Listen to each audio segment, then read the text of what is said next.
Ito ang duckweeds. Inaalagaan at pinapadami to ngayon sa farm. Duckweeds ang tawag pero hindi lang naman duck ang makikinabang. Organic feeds para sa farm animals, pati na rin dito sa mga tilapia. Narinig yata nila, ayan napapasayaw patuloy. Naglaan ng space dito sa bukid para sa pag-aalaga ng duckweeds. May libreng merienda ang mga manok at isda. Hindi na lang isda ang nilalambat ngayon, pati duckweeds. Mag-aalaga nga din daw si Sir Vic, isang katrofa. Susubukan din niyang magparami. Dapat walang isda kung saan niyo aalagaan ng duckweeds. Kasi kung hindi, ubusin lang niya ng isda. Bumukbangin hanggang maubos.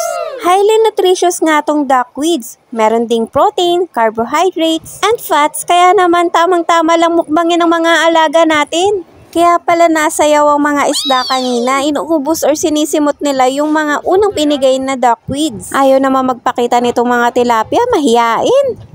Camera siya yan, pero masisiba.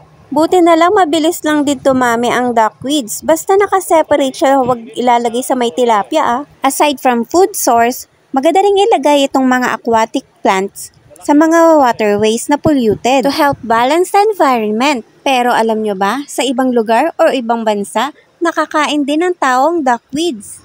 Parang ensalada. Huwag niyo itanong sa akin, di ko pa natitikman. Agawan ko pa ba naman tong mga tilapia? Sa kanila muna to.